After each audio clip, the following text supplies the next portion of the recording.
인천시 영종도 고염 나무골에 산사태가 우려되고 있는데요. 어찌된 일인지 현장 출동 시민 불만 타파가 취재했습니다. 서울시의 26개 차 없는 거리가 어떻게 운영되고 있는지 현장 출동 시민 불만 타파에서 살펴봅니다. 우리 고유의 설 명절이 열흘 앞으로 다가왔는데요. 축산물이 제대로 유통 관리되고 있는지 현장 출동 시민 불만 타파에서 취재했습니다.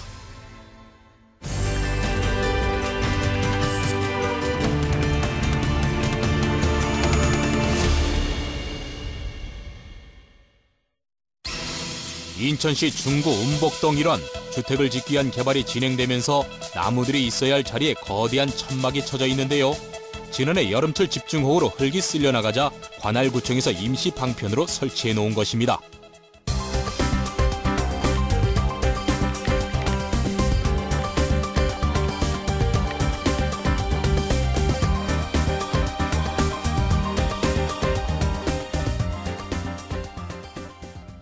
예, 제가 새벽에 일어났는데 갑자기 바깥에 꽝꽝 소리가 나더라고요. 그때 이게 깨진 거예요, 옹벽이. 깨져서. 깨졌어요? 예. 이 산에 있는 이 수압을 못 버틴 것 같아요, 이 옹벽이.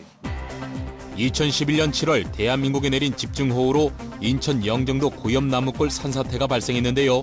이후 비만 왔다 하면 흙슬림 현상이 일어나고 옹벽이 밀리고 가옥이 파손되는 등 사태의 심각성을 그대로 보여주는데요. 이 라인하고 저쪽 라인하고 이게 밀려 내려온 거예요. 흙이요? 아니 그 웅벽 자체가 밀려서. 아. 위에 흙이 먹어서 네. 밀려서 이게 웅벽 자체가 밀려서 내려온 상황에서 현재 이곳에는 임시 방편으로 친 천막으로 조치하기엔 역부족인데요. 산 밑에 10여 가구가 살고 있어 인명피해 우려까지 있는 상황입니다. 하지만 관할구청인 인천시 중구청에서는 보수공사를 하지 못하고 있습니다. 이렇게 긴 웅벽이 네. 얼마큼 정도 밀린 것 같으세요? 한 5m 이상 밀린 거라고 알고 한 몇 미터요? 5m 이상. 이렇게 넓은 긴 웅벽이 5m 정도가 저 밀렸다고요? 위 라인에서 이렇게 맞춰서 이렇게 온 거로 알고 있거든요. 네. 예. 한 5m 가까이는 아마 밀린 거로 알고 있어요. 아직까지 인명사고는 없었지만 옹벽이 밀려났고 균열된 틈이 벌어지는 등 예방조치와 복구공사가 필요해 보입니다. 지역 주민들의 개발로 발생한 산사태라서 이 모든 보수복구를 지역민들이 책임지고 처리해야 한다는 것이 원칙이라고 합니다. 기존의 입장이 이거는 여기 개발을 하면서 일어난 일이기 때문에 지금 현재 지주분들은 어떻게든 참 안타까운 현실인데 어쨌든 만약에 법적으로 들면 지주분들이 해야 되는 거예요. 개발 부담금도 한두 푼이냐고요. 응? 허가는 허가대로 내주고서는 그런 관리를 누가 해줘요? 그분들이 하는 거 아니에요. 응? 그런 사후도 이렇게 보고서 했어야 되는데 그냥 허가만 내주고서는 이제 와서는 응? 책임 없다는 식으로 얘기를 했대는 물론 오셔가지고 나름대로 이렇게 한다고 하지만 대피령 떨어지면 비가 많이 오면 비 오는 대로 대피령 떨어지고 비만 오면 그야말로 날벼락을 맞으니까 맨날. 주택 개발로 땅이 파헤쳐지면서 산사태가 발생한 것일 수는 있지만 이를 책임질 시공업자는 찾을 수 없고 주민들이 보수공사를 할 형편은 안 되는 상황인데요. 관할구청에서는 대책 마련을 위한 회의는 있었지만 뚜렷한 조치는 없는 상태입니다. 구청에서 맡겨놨을 거래. 그냥 니네 개인 거니까 니네가 알아서 해라. 위에 집 밑에 집 하고. 그러는 경우가 우리나라 대부분이거든요. 근데 사실은 이거를 민간인들이 어떻게 합니까? 분양해서 들어온 사람들이 이 사람들 업자는 떠났고요. 그런 경우가 태반이에요. 이런 것들이 지금 사각지대. 그리고 더 큰 재해가 예견되고 있는데요. 어디요? 이 친구랑 이 친구 같은 짝인데 지금 이 정도가 좀 벌어진 거예요. 저쪽으로 인해서 요게 밀린 거예요. 한 1cm 밀린 거죠. 이미 이거 무너졌으면 끝난 거예요. 이미 속도는 그때까지는 서서히 이게 균열이 생기고 낙차가 금이 생기기 전까지는 서서히 생기는데 이제 금이 한번 생겨버리면 물이 또 들어가거든요. 물이 또 밀어버려요. 그때는 걷잡을 수가 없어. 속도가 훨씬 빠르다. 이제 시간만 기다리고 있다고 저는 보는데요. 순식간이다 제가 보기엔. 이제 뒤편이 이제 옹벽 뒤 배사면에 이제 되메우기 절토를 했다 이제 다시 되메우지 않습니까? 네네. 되메우면서 이제 다짐이 부족해서 다짐하고 거기에 있는 우리가 얘기하는 물구멍이 부실하게 이제 현재 시공이 안 돼 있는 상태다라는 것 때문에 향후에도 지속적으로 이제 침하가 일어날 수 있다. 그래서 이제 거기도 이제 개보수가 필요한 거죠. 구 관계자는 임시 방편 예방 조치에 개보수가 필요하다고는 하는데요. 보다 근본적인 조치가 필요한 상황입니다. 옹벽 아래 집들이 있어 이곳 공사도 꼭 필요할 텐데 이곳의 안전도 결과와 공사에 대해서는 아직도 확실한 답변을 피하고 있습니다. 여기가 지금 꺼졌잖아요. 이게 흙이 여기서 이렇게 쓸려 이거 완전히 내려갔다니까요. 이거. 여기 지금 푹 꺼져 있는 이 부분이. 이게 원만 저쪽에서부터 이렇게 원만하게 이렇게 되어 있는 데가 저기 여기서 이제 물 내려가는 저기가 없잖아요. 이게 꺼져서 흙이 그대로 쓸려 내려간 거죠. 쿵 소리가 이 뭐 옆집에 살고 있는 사람도 그 소리를 들을 정도니까 1톤 차로 한 두 개 정도가 절로 떨어졌었어요. 흙이 내려가서 다행히 집으로 내려간 게 아니라 저 밑으로 떨어진 거죠. 심각한 산사태가 우려되는 이 지역은 이런 상태로 우기철을 맞게 되면 알고서도 당하게 되는 인재가 될 것이 뻔한데요. 주민의 생명과 재산을 보호하기 위해서는 선 예방 조치부터 하고 후 논의를 해야 하지 않을까요?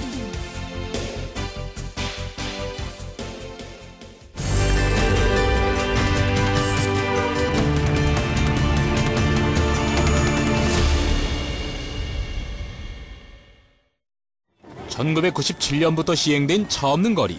현재 서울 시내만 26개의 차 없는 거리가 있습니다. 대표적인 차 없는 거리인 명동과 인사동은 주말이면 데이트 코스나 쇼핑 등으로 시민들의 발걸음이 잦아집니다.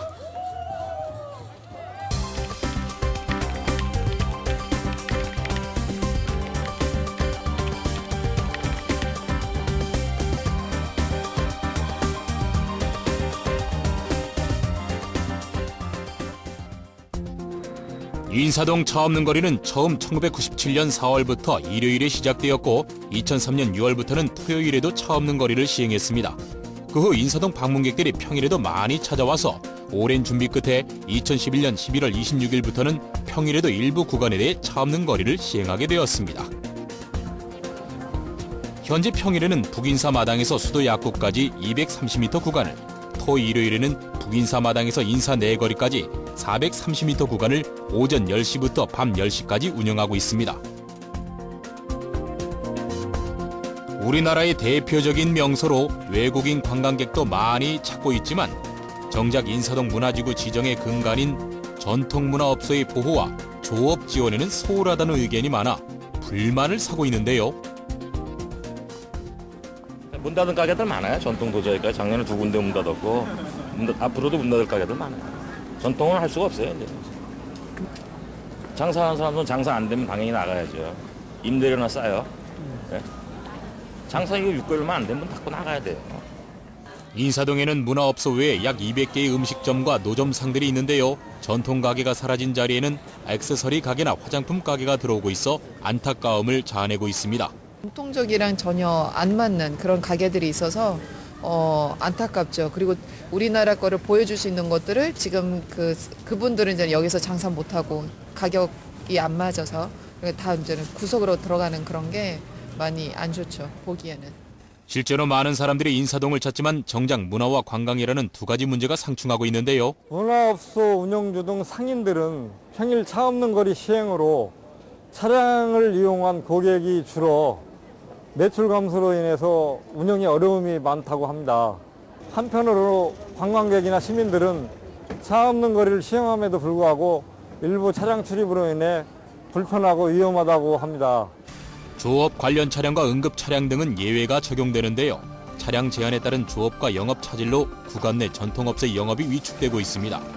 30년 동안 인사동에서 표구상을 경영하고 있는 한 상인을 만나봤습니다. 전통업소들만 종사할 수 있게끔 문화업종인 타업종은 어떤 이주를 하든가 문화업종들이 모여서 문화예술을 살릴 수 있는 우리 전통 문화의 거리가 됐으면 어떤 제도적인 어떤 보완책을 마련해 줬으면 어떨까 하는 그런 생각이 듭니다. 도봉구 창동의 차 없는 거리를 찾아봤는데요. 창동길은 지난 1997년 창동역 부근 상가 밀집 지역의 활성화와 거리 정비를 위해서 시행되었습니다. 차 없는 거리로 조성된 이후 보행의 안정성과 편안함은 대체로 증진되었지만 볼거리와 놀거리 증대에는 별로 기여하지 못했다고 알려지고 있는데요. 창동역 주변으로 패션 문화의 거리가 아닌 먹자골목과 유흥업소가 더 많아 보여 차 없는 거리로 지정된 사실이 무색해 보이기까지 합니다. 여기 이 거리가 조금 술집이 좀 있어서요. 학생들이 좀 다닐 때 막 잘하면 막 들어오라 그러고 약간 그래서 조금 개선되었으면 좀 더 밝은 분위기로 되었으면 좋겠어요. 저녁 때쯤에는 좀 돌아다니기가 힘들어요. 왜요? 그러니까 여기 이런 데에서 뭐 좀 날씨가 풀리면은요 밖에서 막 먹고 그러잖아요. 그러다 보니까 여기다가 테이블 놓고 막 먹는데 사람들이 좀 지나가기가 힘들어져요. 실제로 초기 패션의 거리에서 음식점과 유흥업소가 즐비한 먹자 골목으로 바뀌었는데요. 거리의 위생 상태도 그렇고 편의시설도 전무해 보였습니다. 특히 젊은이들이 많이 찾을 수 있는 거리가 아닌 유해 환경을 제공하고 있어 우려되기까지 했습니다. 차 없는 거리 사업을 통해서 명동과 인사동의 경우에 보행 환경이 크게 개선되고 많은 방문객이 옴으로써 지역이 크게 활성화되었습니다. 특히 명동의 경우에는 상인들이 직접 차 없는 거리 사업에 참여하고 있습니다. 그렇지만 우리에게 잘 알려진 인사동의 경우에는 상인들의 참여가 상당히 저조한 편입니다. 앞으로 상인들의 참여를 유도할 수 있는 방안 마련이 필요하다고 생각됩니다. 그리고 향후 다른 지역의 차 없는 거리를 사업을 운영하고자 할 경우에는 상인과 시민, 방문객의 니즈를 파악해서 특색 있는 프로그램을 만들고 이를 통해서 적극적으로 그 사업을 활성화할 필요가 있다고 생각됩니다. 최근 서울시에서는 보행 친화 구역을 조성하고 보행 친화 거리를 지정하겠다고 발표했는데요. 새로운 비전과 정책도 좋지만 오히려 퇴보하고 있는 차 없는 거리에 대한 개선책이 더욱 시급해 보입니다.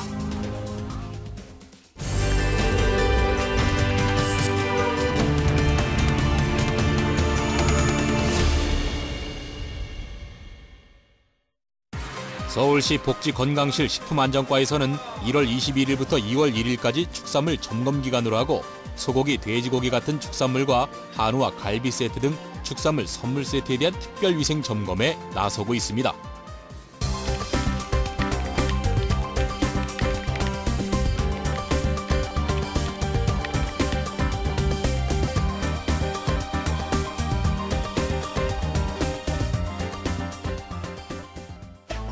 점검 대상은 시민 이용도가 높은 대형마트와 백화점, 전통시장 등인데요. 대형마트와 백화점은 5일간, 중소마트의 경우에는 이틀간 서울시청에서, 전통시장에 대한 점검은 각 구청에서 집중 점검합니다. 현장 출동 시민불만타파에서는 서울시와 함께 동행 취재해봤습니다. 서울시 담당 공무원과 시민감시원 등 4인 1조로 편성된 점검반이 하루 5군데씩 감시활동을 펼치고 있는데요. 과연 몇 개의 업소가 위생관리를 소홀히 하고 있을까요? 먹는 거야 질을 보죠. 질 맛있는 것. 저는 일단 등급도 보고 유통기한도 보고요. 예.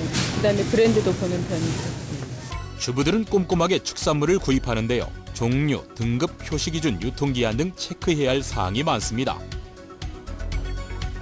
지난해에는 설날을 맞아 총 76개 업소를 점검한 결과 18건이 적발됐는데요. 위반 내용을 보면 표시 위반 미표시와 유통기간 임의 변조와 경과, 보존 및 유통기준 위반 사항이 가장 많았습니다.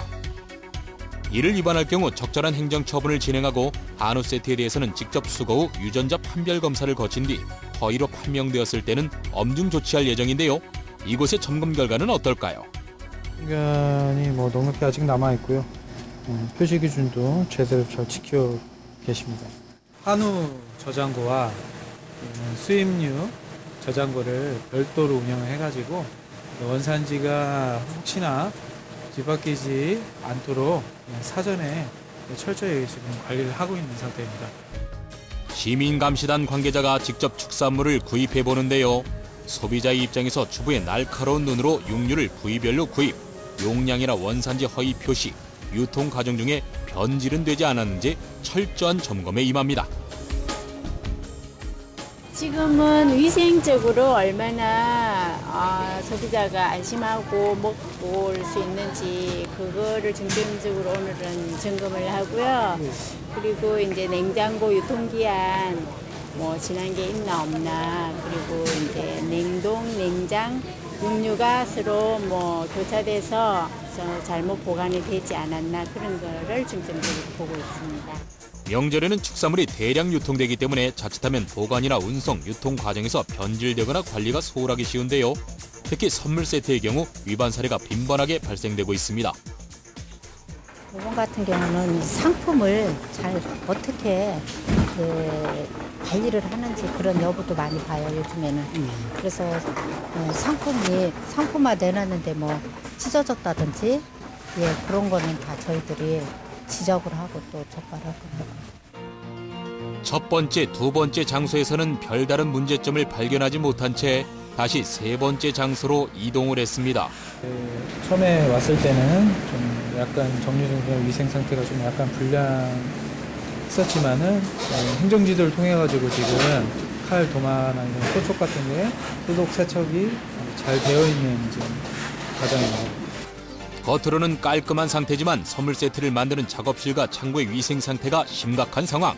점검 나흘째인 오늘까지 하루 평균 한 곳 이상에서 위반 사례를 발견하고 있다고 합니다. 이번에는 보다 전문기관인 농림수산검역검사본부를 찾아봤습니다. 이곳은 수입 축산물의 검역은 물론 농수산물의 식품 유해 요소 중점 관리 기준에 따른 철저한 검사와 관리를 병행하는 곳인데요.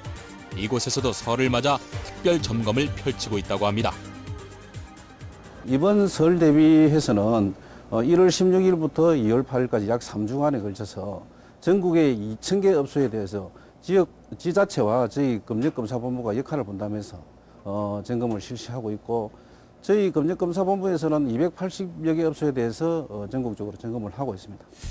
이렇게 전문기관에서 철저한 조사와 점검을 한다 해도 소비자 피해 사례가 끊이질 않는데요. 특히 축산물 소비가 증가하는 명절 때만 되면 유통기간이나 중량을 허위로 표시한다든지 비위생적인 처리로 소비자들을 불안에 떨게 하고 있습니다. 생산에서 도축, 유통, 그리고 소비 단계에 이르기까지 전 과정이 그야말로 안전 중심의 관리 시스템으로 유지가 1년 내내 돼야지 한때만 하는 건 안 된다고 봅니다. 명절을 전후해서 해마다 위생 점검이 실시되지만 위반 사례는 근절되지 않고 있는데요. 안전한 먹을거리에 대한 더욱 철저한 위생 관리와 점검이 요구되고 있습니다.